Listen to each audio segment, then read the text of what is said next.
pays se trouve dans une situation de urgence sanitaire. La pression sur nos hôpitaux, elle est énorme. Aujourd'hui, les soignants déploient des efforts incroyables pour aider au maximum des gens, pour sauver des vies. Chaque jour, ils mènent une bataille.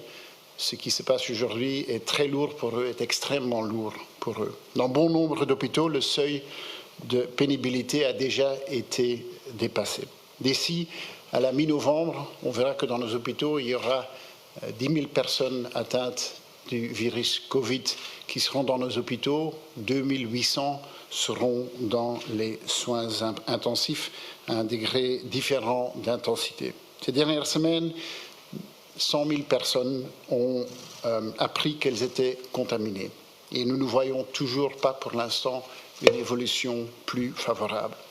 En ce moment, il n'y a qu'une seule réponse que nous tous pouvons donner. Et ce choix consiste à être unis entre nous et à se mettre derrière notre personnel soignant.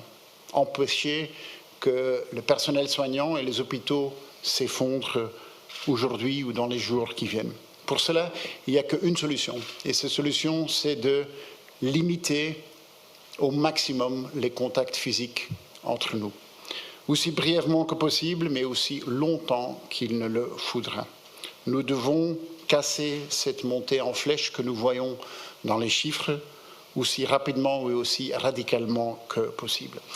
Après une consultation approfondie avec les scientifiques, avec le commissaire Covid-19, le comité de concertation a décidé dans un esprit d'unité et de clarté de procéder à un confinement plus strict, avec des règles qui sont valables sur l'entièreté du territoire de notre pays. La règle de 4 qui s'appliquait chez nous à la maison est supprimée. Cela veut dire qu'à partir de maintenant, on pourrait inviter qu'une personne à la maison à la fois, et cette une personne est aussi le contact rapproché. Mais la règle de 4 reste valable à l'extérieur.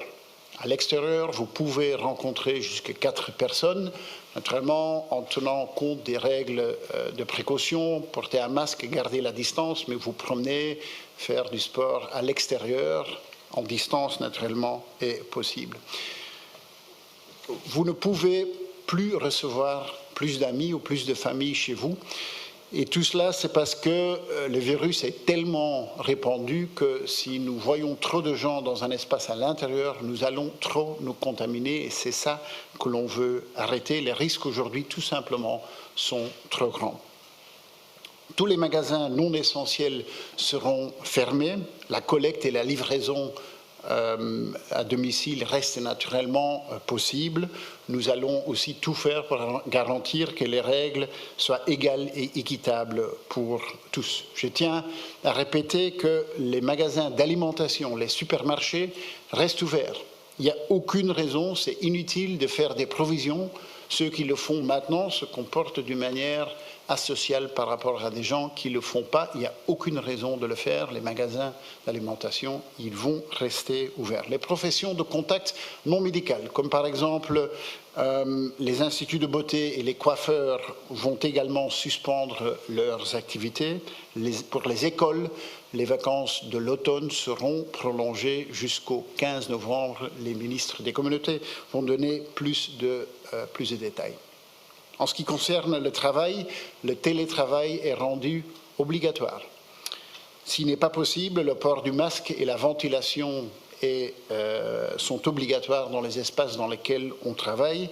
Les entreprises peuvent continuer à travailler, mais doivent naturellement respecter les règles de sécurité. Dans les hôtels, les bars et les restaurants seront fermés. Les repas doivent être uniquement pris en chambre.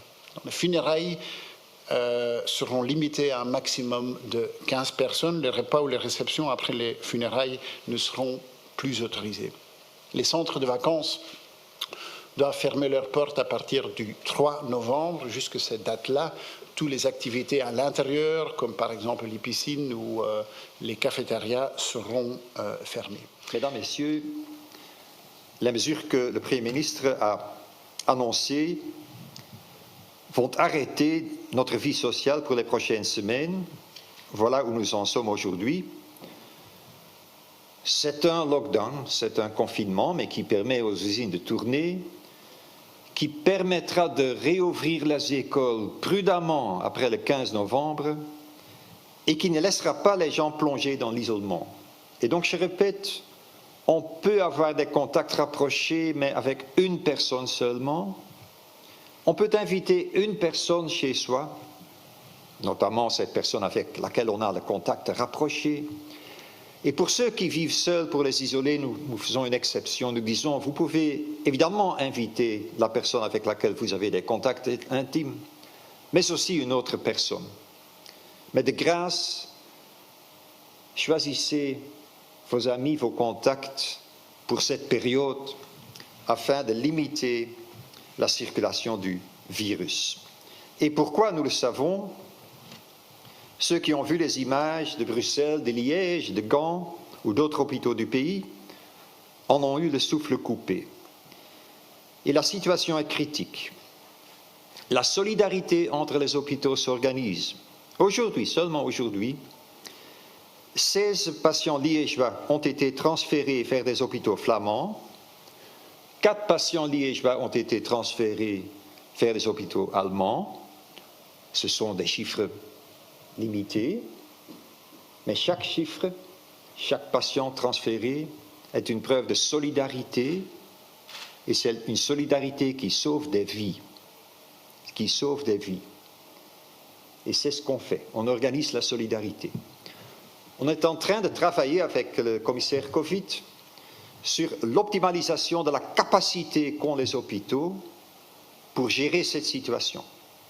Ça veut dire, entre autres, créer des structures intermédiaires pour mieux encore essayer d'utiliser ce qui est disponible. Ça veut dire mobiliser des gens qui peuvent venir aider, des étudiants, les professeurs de ces étudiants, des gens qui ont été pensionnés, tout un chacun qui peut aider. C'est d'ailleurs la raison pour laquelle la Chambre hier a voté un amendement à la législation existante qui permet une plus grande flexibilité en ce qui concerne la main-d'œuvre, qui permet à des gens d'offrir des soins ou d'aider, notamment en ce qui concerne le prélèvement des tests, même si par le passé leur diplôme ne leur permettait pas vraiment de faire ça. Donc il faut maintenant faire preuve de créativité, de flexibilité et de solidarité. Mais évidemment, vous comprenez, si les chiffres continuent de croître à ce rythme, c'est simple, nous n'y arriverons pas. Et donc il arrivera un moment où nos soins intensifs seront complètement saturés. Il arrivera un moment où les médecins devront faire des choix entre les patients, et c'est clair qu'ils ne veulent pas cela. Et c'est clair que nous ici, nous ne le voulons pas non plus. Et je crois que c'est clair que vous qui regardez la télé maintenant, vous ne voulez pas non plus cela. Qu'est-ce qu'il faut faire pour éviter ça? Nous tenir aux règles que le Premier ministre a exposées, c'est ce que maintenant chacun de nous peut faire pour non seulement se protéger lui-même, mais aussi ceux et celles qu'il aime, et pour aider ce personnel extrêmement courageux dans nos hôpitaux.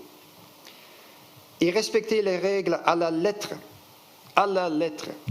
c'est ce que chacun de nous doit faire afin d'aider vraiment tous ces hommes et ces femmes qui sont sur le terrain. Et nous savons que c'est extrêmement difficile, nous nous en rendons compte, et donc s'il vous plaît, aidez-vous, téléphonez à vos proches, envoyez-leur des SMS, écoutez-les.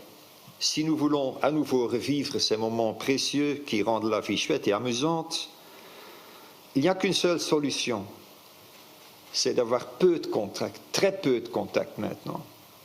Respecter la distance pendant des semaines pour ensuite à nouveau vraiment se retrouver.